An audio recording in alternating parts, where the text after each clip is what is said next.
Blog Talk Radio.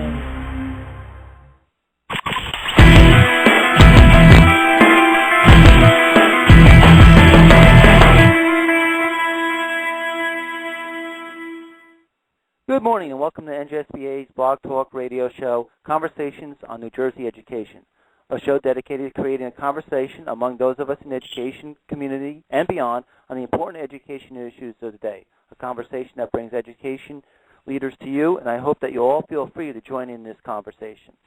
My name is Ray Pinney, and I will be your host this morning. Today we will not only be taking your calls, but we will also have our chat room open. I think this gives you another vehicle in which to participate in the show. Christy Ty will be taking calls this morning. Christy, can you please explain the process? Yes, I sure will. Good morning, Ray. Good morning, everybody. Now, if you want to call in, just dial the number 1-347-989-8904. That's 1-347-989-8904. And if you want to make a comment or ask a question, just press 1 on your phone.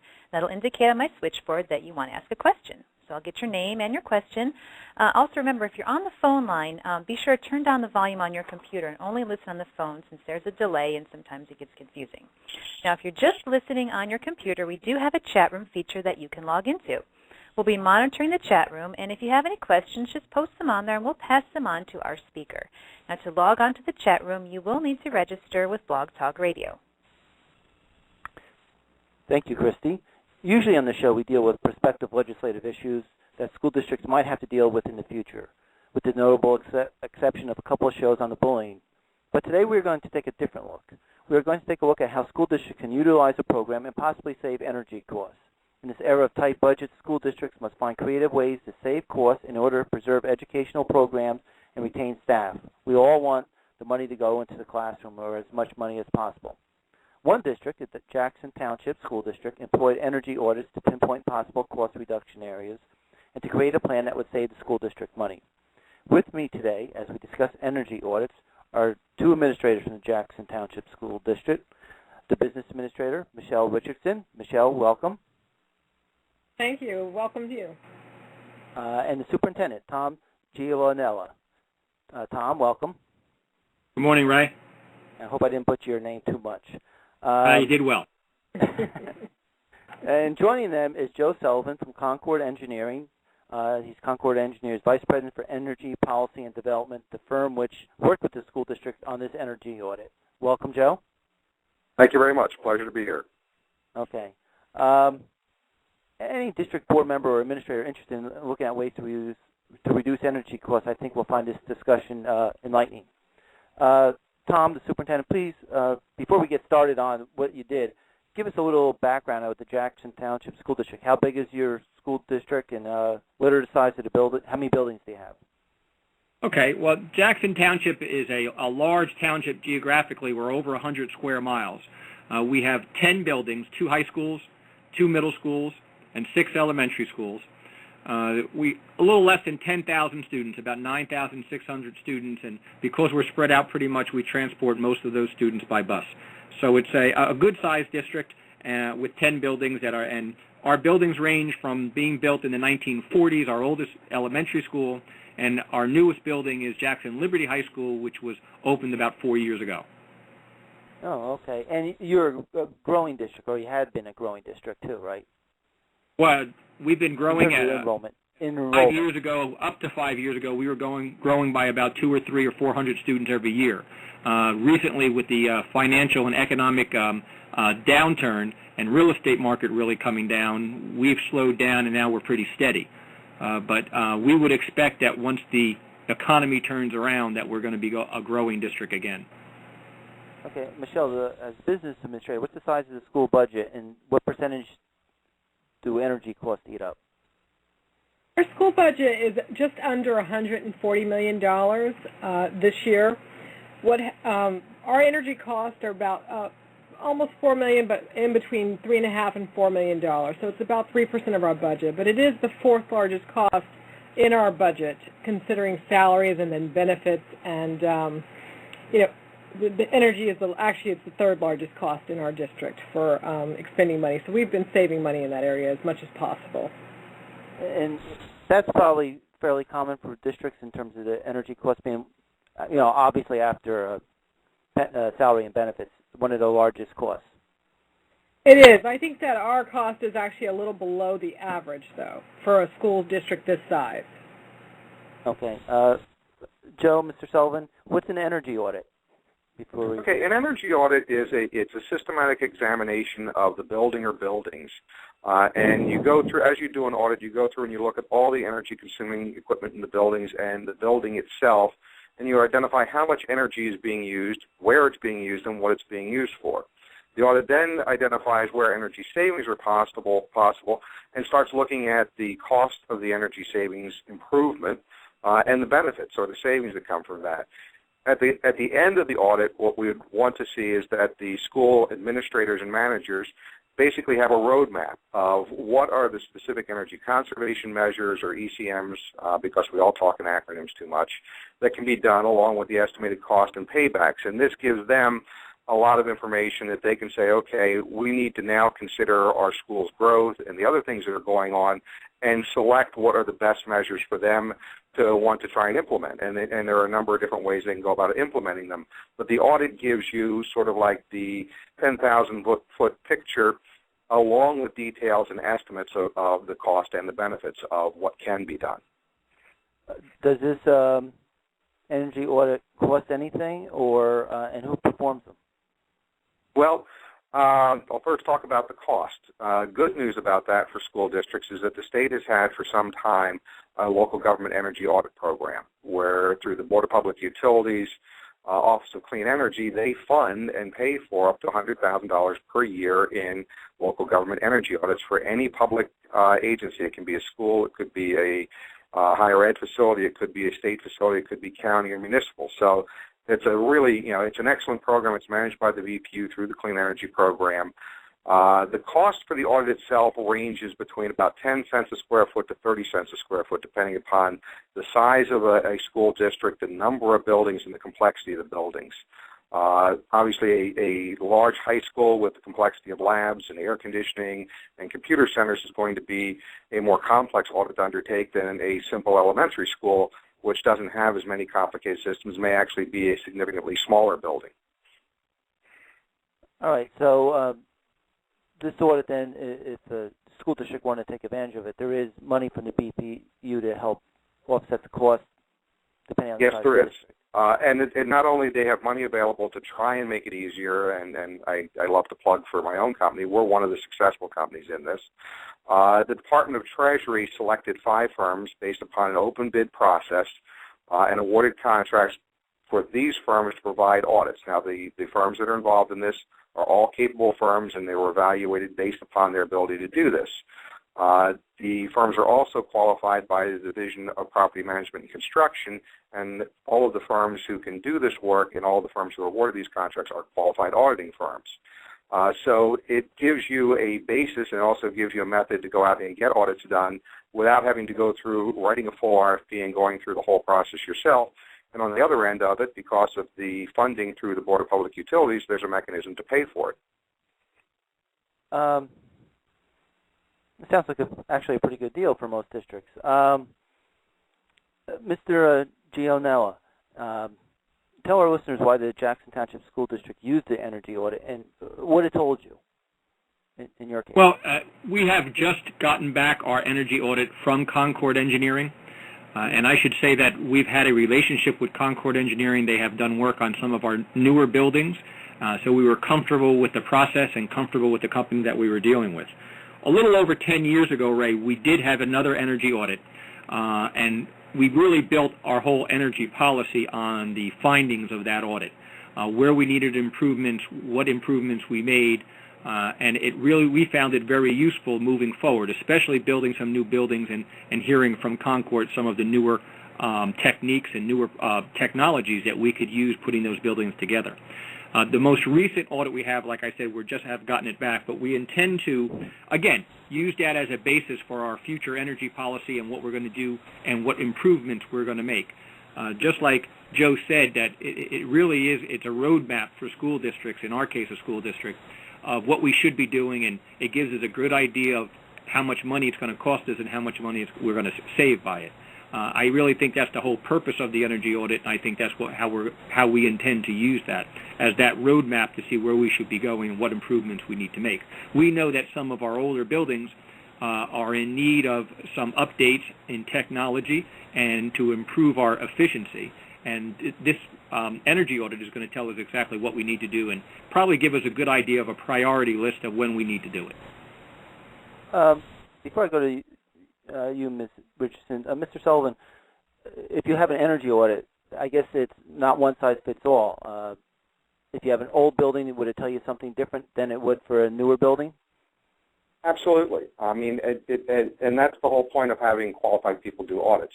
If you go into an old building, you're going to be looking at older systems.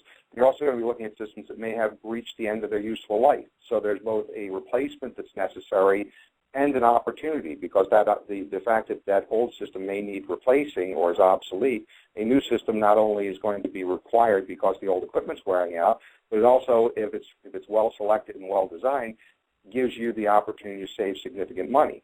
You're almost always going to find, unless there's been an interim retrofit of some kind, that an older building is using older design lighting systems that have shorter service life, take a lot more electricity to light the building. They may be using older style heating and boilers equipment. We occasionally see even a building that was built during a time period when electricity was perceived as cheap, which it really isn't looked at in these days, and they have an all-electric building. So all of these things factor into looking at what are the best values for that particular customer for that particular building. Brand new buildings, surprisingly, also have opportunities. So you don't just turn a blind eye to a new building because it's a newer building. The budget restrictions at the time the building was built may have forced the school district to make some suboptimal decisions in terms of some of the equipment selections. And now with an audit available and various different ways of trying to fund improvements, or the higher cost of energy today, it could be worthwhile to even make improvements to relatively recently built buildings.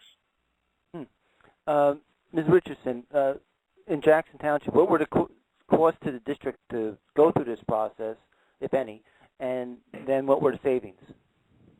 Well, for us, I'm not sure of the cost 10 years ago because I wasn't a part of that one, but this recent audit that we did cost the district $95,000, but that is 100% covered by the BPU is paying for that entirely. You do have to put the money out at first, but the fact that they're doing that in this economy is great for us because it would have not have been something that you would have said we could do at this time. But because it was being covered by the BPU, it was really helpful to do that at this time. So what we know is that even though we didn't have to put out the cost of the audit, once we implement the things that are on this roadmap that they've done for us, we'll be able to save even more money for the Jackson taxpayers down the road. It's a long-term effect for us. Okay. Mr. Gionella, besides saving energy costs, were there any other benefits to the district? Well, I think, again, getting a priority list of the things that we should be doing and improving upon, and some of those things are, when we look at the report, are a surprise to us, and some of them are pretty obvious to us. But getting a detailed audit, obviously, it gives you a plan for what you should do in the future, and I think that's a big benefit. But let me give you an example of it, because Joe talked about, some buildings being built when electricity was cheap, and now you look at it, it's a lot different. 10 years ago when we got our energy audit, we did have some buildings that were electric, and we did have an opportunity to convert them, and it became not only much more efficient but more comfortable too. So I think there's a whole lot of benefits, and I'm not even talking about sharing this information, and this is what we plan to do, and make it part of our curriculum and sharing it with our students and talk about energy efficiency and what we should be doing and how they translate that into their own personal lives and personal use too. So we do have a curriculum-based program, an educational-based program for our students once we get this audit approved and accepted by the board that we can share with the community and especially our educational community. We're talking with the superintendent and business administrator from the school district of Jackson Township, and also with Joe Sullivan from Concord Engineering about energy audits and saving energy costs. If you want to ask a question of any of our guests, dial 1-347-989-8904 and press 1, and Christy will take your question or comment, and I will pass it on to our guests. Mr. Sullivan, Jackson Township is a large district. Would an energy audit benefit a small district, or even a one-building district? Well, because the savings in the process is proportional. A small district may have one school, but they also have a much smaller tax base. So they're struggling with the same challenges that a large district is, of trying to provide education and trying to meet all of their budget demands. So, in a small district, if you save $100,000 versus in a large district where you may save $800,000, in that small district, that may represent the same percentage of value to them. So it may save 2 positions because it took that budget pressure off. In a larger district, they have many more positions, many more demands. It may have, a greater or lesser percent, but the same theory applies. If you have a small district and you save money, your district budget was smaller, so it becomes equally important to you. The superintendent was mentioning that with theirs, he had a couple buildings that were all electric. What are some of the other things that is common that you see in some of these energy audits that are relatively easy to address or quickly you can address them? Okay, the areas where you're going to see energy-using devices. Lighting is almost always a major thing, and we're required to do what's called an investment-grade analysis of lighting. So the auditor will go through and look at all the light fixtures, what the technology is, how much light they produce, and the amount of energy it takes to do that. It's one of the great things that technology has continued to evolve. When we went through buildings 10 and 15 years ago, we're converting to a more efficient fluorescent lighting system. Well, fluorescent lighting systems are now much more efficient than they were 10 years ago, and we expect within the next 5 to 10 years we're going to see an evolution into more of the light-emitting diode lights and other technologies, which will continue to move the bar of producing light or producing the needed services of cooling or heating more and more efficiently. So it's not something you just do once, walk away, and you're done forever. Periodically, it is definitely worth going back and looking at things and making sure that your current technology and your current systems are doing their job right. An audit also will uncover where systems aren't working the way they were supposed to. And what will happen over time is some automatic controls will be overridden, somebody won't have maintained a particular device, we may have problems with fans or belts or filters, and those very, almost no cost to implement items can be identified during an audit process and save money in a very simple way of getting caught up on some of the maintenance or reconnecting automatic controls. So it's the whole gamut of things, and we will identify things in audits that might not be affordable too. That this building could deal with all new doors and windows because they're not insulated. Well, that may have a long payback, but there also may be a problem with that building that it's leaking water or leaking air and is causing problems. So at least we're able to quantify what the energy value and energy savings of replacing those doors and windows would be. But the school may want to do that even though it's not the best energy savings because it relates to other problems they're having with the comfort and the environment inside the building. It's like what Mr. Gianella said. It helps you set priorities as a school district as to where you're going to make your building more efficient. And that's why this is important that it becomes a dialogue. The auditors and the engineers can identify things, but we can't tell a school district what's most important to them. The dialogue with them and the interplay back and forth between a school district and the auditors and the engineers to try and narrow this down to what they really need is a very important aspect of this. Mr. Gianella, I noticed, I think your last building is, 6 years old, your newest building? Our newest building is about 5 or 6 years old. Okay. So you had an energy audit 10 years ago. So did that energy audit play into your school construction? Well, when the energy audit 10 years ago, and it was about 10 years ago, came in, especially when it looked at heating systems, and we decided in our most recent buildings, and we have converted some of our older buildings because of that previous energy audit over to geothermal systems, which have become much more efficient and is the standard that we've been using. And out of our 10 buildings, I believe we have four buildings that use that geothermal, 2 of the newer buildings, and then 2 buildings that were converted. So, it helps us make decisions on lighting. It helps us make decisions on that heating unit, how we're going to air condition those buildings. So we looked at that, and again, this new energy audit that we're going to be accepting soon will become that blueprint in the future for what we need to do and how we need to do it. So it plays an important part in our planning. Ms. Richardson, is there a long-term benefit to this energy audit? I think you said before, it pays its dividends over a long period of time. It's not a short-term thing? It does, and I think that's why our energy costs even today are less district the same size because of the energy savings that we put into place 10 years ago. You know, converting those 2 schools to geothermal was a huge savings for us at that time. And like Mr. Gianella said, it's better for the school district itself as far as the building is much better because of it. And we did a huge lighting retrofit at the time also. We got savings on that. We've been reaping the savings from that lighting retrofit ever since. And even now, that technology is a little outdated. And in the audit that we did this time, they pointed out that the lighting could, again, be improved. And, you know, we're currently doing a project at Johnson School where it's one of our elementary schools where we will be improving the lighting. So it'll take us doing one school at a time, but we hope to implement all of these changes.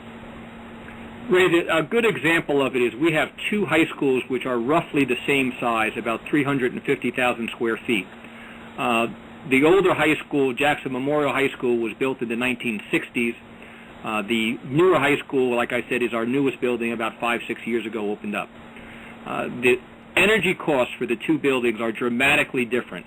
With the newer school using newer technologies and information that we received in our energy audit from a number of years ago, compared to the older high school, which was built in, like I said, in the 1960s using that type of technology, even though we have made some improvements since then on some of our facilities and functions through our last energy audit. But the difference that we have in paying those utility bills is really a huge difference, and I think that just shows and illustrates some of the savings you can get when you update those systems and use a more modern technology and the information you get from audits. So the new building is much more efficient, even though you actually improved the older building too, but it's still... Yeah, we've done some improvements to the older building, but we would expect this new audit is going to point out some of the things that we still have to be accomplished. But the newer building, even though it's air conditioned and the older building is not, is still the energy costs are lower. Wow. Would you recommend something like this for most districts to go through, to your colleagues? To tell you the truth, Ray, I don't see a downside. I think you get good information because the companies that, you know, we use Concord, and a reputable company that did a great job. I'm sure the other 4 also would do a great job. They're all certified. You know, the cost is reimbursed by the BPU, the program that the state has. So you get good information and you get the money back. So even if you don't do anything with it, I believe it's basically paid for. So I think that's it's a win-win situation. I don't see how you come out a loser on it. Because it seems like you do get good information, and I guess you do have to put the money out first, but you're still getting reimbursed. Right. Right. They reimburse you within 60 days of you finishing the audit, and that takes a little time, but you know, it's still worth your while. And like Mr. G said, it's a win-win situation for everybody. And then even if you can't implement these things right away, you can, you know, throughout time, as you're building your budget each year, you can say, well, let's take the next best thing off of the audit and do that thing as the money becomes available. So if you're going to do any capital projects, you kind of have an idea to improve your energy efficiency. You kind of have an idea how the long-term effect it would have. Absolutely. Mr. Sullivan, I was reading through some articles on this, and as you said, we always use acronyms in education and government. There's something called the ESIP, Energy Savings Improvement Plan. What's that? Okay, this is a term that's used to describe performance contracting in New Jersey. And what we did a number of years ago, while the state was developing these various different programs, and I was with the state at the time, we felt that it was important not just to give people an opportunity to get an audit done, but it's also important that government allows the tools available for the school districts and other people to implement it. So what was developed and passed into law and signed into law was this ESIP or ESIP legislation. The correct term is Public Law 2009, Chapter 4. And what this allows a district or a local government to do is to engage in ESCO or even develop a self-performance program, because it's a fairly flexible law, which enables them to contract and finance the energy improvements. And this is really important because the entire concept behind the ESIF is that an audit identifies energy conservation measures. You can then take that and develop a request for proposals and hire an ESCO or choose to do the measures yourself. And it gives you the ability to contract for up to 15 years for conventional energy efficiency, up to 20 years for combined heat and power. But that's probably not really likely at a school district size, but possible. But it gives you now a way to use the energy savings to pay for the improvements. And it's not considered new budgeted funds, so it doesn't require a full bond referendum in pursuing this option, because what you're doing really is you're reallocating money that you were spending to buy electricity or gas, and you're using that to pay for the improvements that enable you to use less electricity and gas. So it's sort of a self-funding mechanism, if you want to look at it from that perspective. Ms. Richardson, how many, I know, and I know what the superintendents do, you meet periodically. How many districts do you know have gone through the energy audits, at least in the Ocean County? I do not know of any in Ocean County. I have talked to a few of my colleagues about it. I don't know that they've actually entered into it in Ocean County. Superintendent, Mr. Gionel, do you know of any other districts that have done this? Well, on the superintendent's level, it's not something that we talk about usually at our meetings. I think that's more of the BA's meetings, but I'm not sure. I haven't heard of any. Mr. Sullivan, how many districts do you know that have done some type of energy audit? I can't tell you off the top of my head, but I know it's in the hundreds of districts or the hundreds of buildings that we have seen a very receptive uptake on this. There are still a large number of districts which have not done it, and we certainly encourage people to take advantage of good programs, and we look at this as a good program because it leads to informed, cost-effective decision making. Is there a cap as to how many districts could apply for this in a year, or? The only cap is there's an annual cap of $100,000. And as one of the representatives from the school district there said, theirs was $95,000, so it was under that cap, so they're able to do the audits in their district. It's also possible, because that's an annual cap, that if you have a very large district, that you could do a group of buildings this year and a group of buildings the following fiscal year. It probably is too much if you were trying to do more than that in 1 year to try and implement. And again, it's up to the districts to make the decisions and vet this and say, okay, if I need to do audits, these are my buildings I think are most important. I have the biggest problem with the highest energy bills here. Let's audit those, and next year we'll do the rest. And so Jackson Township is a pretty large district, so 95,000 would probably cover a good number of districts. But so you're saying that if I'm a district and I have 5 buildings, I know 4 of them are really old, and I have a new one, and I can't allocate that much in the budget, I can just do like 4. I could do an energy audit for just 4 buildings out of my 5. Correct. The only limitation you have to face, though, is if you want to go through the performance contracting route to implement the audits, you have to have an audit done for each building that you want to do the implementation on. And it's really, and the reason for that's not to be prescriptive is to make sure, the goal here is to make sure that the public sector representatives are informed. So you'd want them to know that, this building I'm looking to do a heating system on, or I'm looking to do a lighting retrofit on, has been audited, and they've been informed of the relative costs and the cost benefits for those different measures for that building, because every building is a little different. And another question, Mr. Sullivan. It seems that school districts such as Jackson Township need the outside consultants. What does your firm do? Well, Concord Engineering has I would describe it as a full suite of expertise that we can bring in. We've got skills and people who are specifically qualified to do energy auditing. We have mechanical, electrical, and plumbing engineering. We have construction management. We have building commissioning. And we even provide services to support electric and gas commodity procurement, because electric and gas are frequently bought in an unregulated market. The way the laws relate to this, if we do the audit, we can still work with the school district on specific things, but we can never go and switch sides and go to work for the company that's providing services to them as an ESCO, And it's done for a very good reason, is that the law is structured so that the school district always has somebody who is only obligated to providing good professional advice to them. If you allow the auditors to switch over and become the ESCO, you might create some conflict of interest where what's best for the company doing the implementation isn't necessarily what's absolutely best for the school. So the way these laws are structured, it tells us that if we do certain services, we may be prescribed from others. If one of the other 4 auditors was doing a project and an ESCO came in and wanted to do services, that ESCO could hire us, or the school could hire us as an engineer to do other work, but we could never work for the ESCO that's doing the implementation of something that was created through one of our audits. And although it restricts our business, we also look at it as a fair and reasonable approach to try and create some separation of services and some checks and balances. Now, to me it seems like a kind of a win-win situation for a school district. Ms. Richardson, if a district is going to think of doing this, I guess the only thing from the budgeting perspective is to make sure you have the money that you allocate for it and that you're going to be reimbursed for it. Is that the only cost that I see? Right, that is the only initial cost, and to have someone to walk the engineers around at the beginning to show them your building.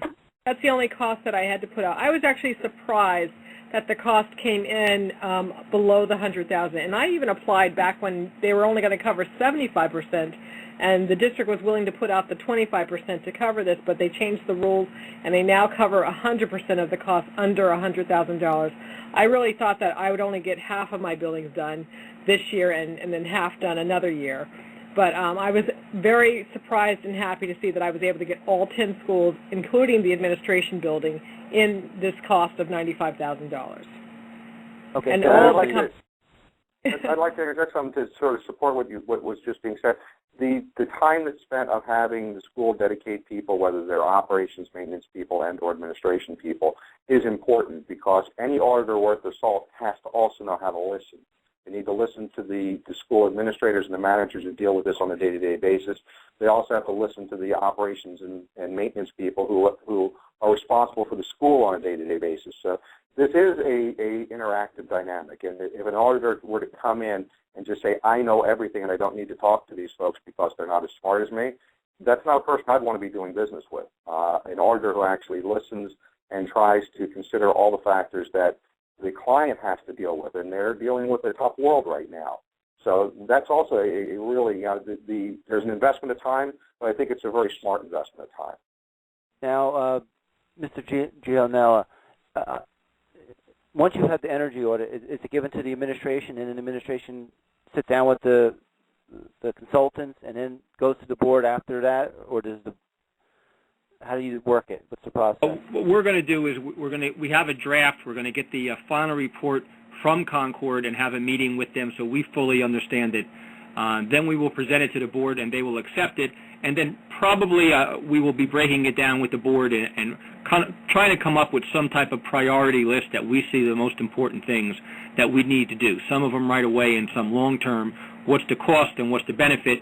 And trying to put all that together, and as someone mentioned before about the economic times and it's tough times for schools, but try to look at those and how we're going to handle this. We're looking at the energy savings improvement plan and how we could use that, what we can put in our capital expense budget, and what we would need to go for perhaps some outside sources to get done. But I think it's a process. It's a process that includes obviously our people, our administration, the Board of Education, and then Concord advising us and explaining some of the things that they see and making some recommendations to put that priority list together. Now, it's not exactly the same board, but a board about 10 years ago approved moving in this direction, and I guess they sort of benefit enough to say, let's do it again 10 years later. Yeah, and I think that when we approach the board of this, again, it's a win-win situation.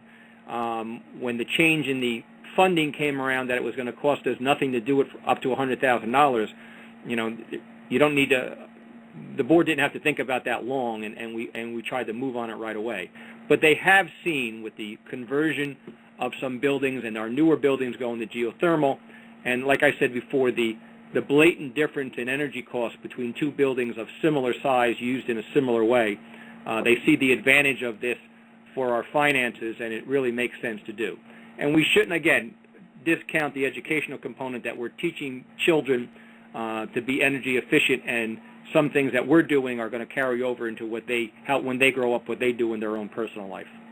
Is it a better learning environment, too, if the lighting's better and more efficient and the heat's when students are comfortable with heating and air conditioning that's efficient and works well, without a doubt, and besides the lighting issues that are obvious, I think it's a comfort level for students. And I think, we are often compared to private industry, and when you look around at some of the buildings that were built in the 60s and in the 70s without air conditioning and perhaps poor heating systems, and when our students have to spend time in classrooms where they need a coat, or in the summer it becomes really oppressive.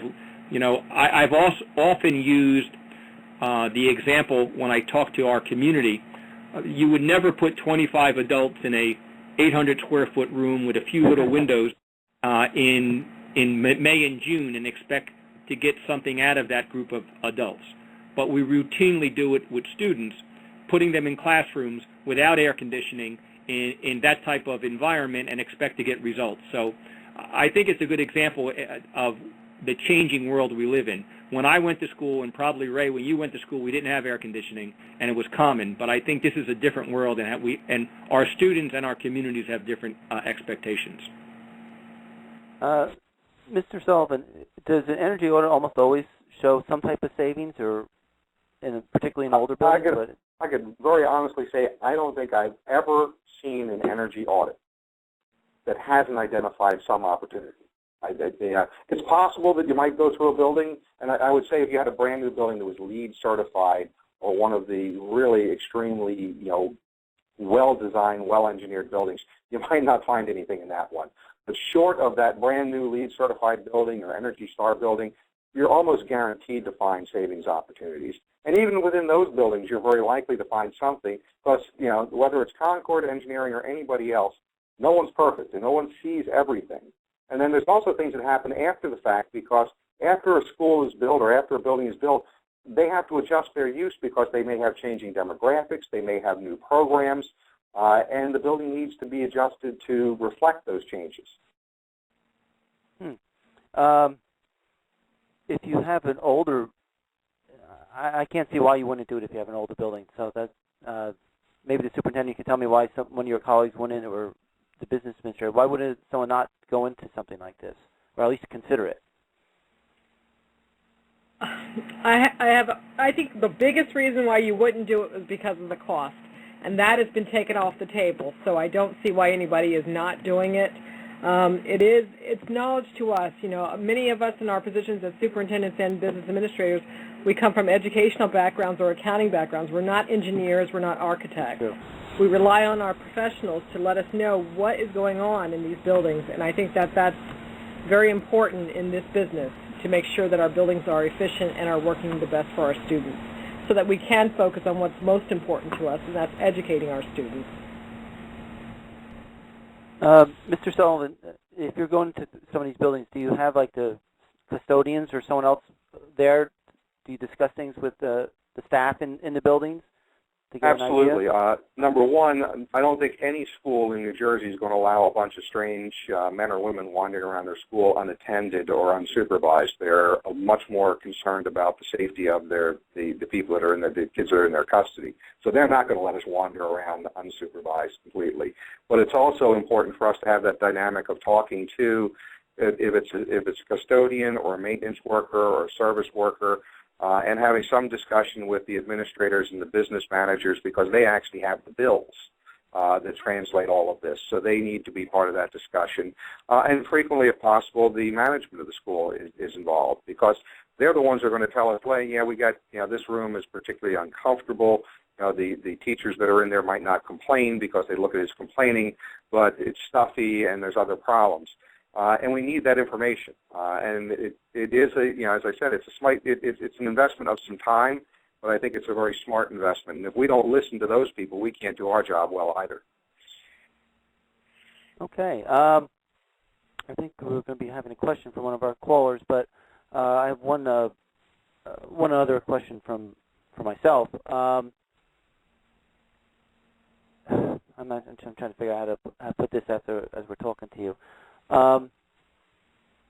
You talked about the energy savings improvement plan. Does your consultant do that in conjunction with the school? In an ideal world, the audit is used to guide this, and the school then, and with that discussion back and forth with the school management, you identify which of the measures and which of the locations are most important, and that gets put into an improvement plan, which can be used along with the audit documents to form a bid process for either an ESIP or be input to a more conventional design-build operation. Okay, we have a question from a caller, Nick. You have a question about your district is small. Yes, it's a two-part question. Is there ever a situation where a district is too small to have an energy audit completed? And the second part of the question for the superintendent and business administrator is, how did they engage the board and community support? Okay. Who's going to go first? Well, let me take the second one then. I know Nick, and hi Nick, how you doing?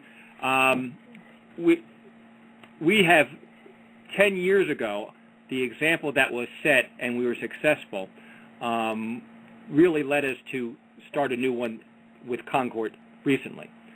With that being said, though, once the results come in, we expect to engage the community and show them that some of these improvements are going to make financial sense for us. Because there was no, we didn't have any funding at risk because everything was being paid for, we limited our engagement with the community so far and are really waiting for that, for the results.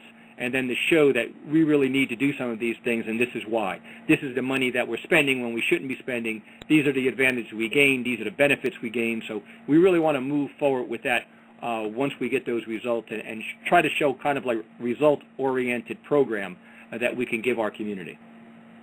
So in terms of data, is a district too small to have an audit done or to get the attention?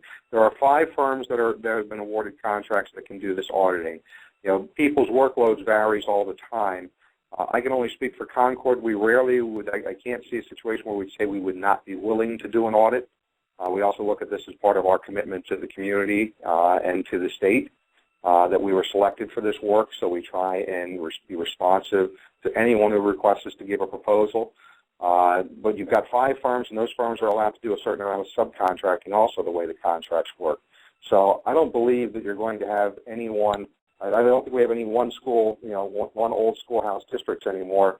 I think almost anybody who's undertaking this has a building, and the building has energy uses and needs. And you have to put the request out, but I believe you will get a response even in a small district. Okay, Nick. And no matter how big or small you are, Ray, I think that nobody has this expertise. Nobody has, that I know of, an engineer with this type of certification on staff. So you really have to reach out and find somebody that does that. And there's a lot of different things large school districts and small school districts have to reach out for some certain expertise, and this is one of them. I really think that you really need to go out there and find a company, one of these 5 companies, that they all have that expertise, and yet that type of education is the one you need. Okay, thanks, Nick. Thank you. That's bringing us to the end of the show. I'd like to thank Joe Sullivan from Concord Engineering for joining us. Joe, thank you. Thank you for the opportunity to speak. Okay, Michelle Richardson from the Business Administrator, thank you. Thank you, Ray. And Tom Gianello, which I know I butchered your name several times. You did well. Our next scheduled show will be in September, and it'll be a back-to-school special. And that brings us to the end of another Conversations on New Jersey Education. I hope that you enjoyed today's conversation. As I always say, our kids' education is too important not to talk about. If you have any issue or speaker you think would be good for this format, please contact me via email at rpinney@njsba.org. And thank you for listening and tuning in, and I hope to talk to you again in next month.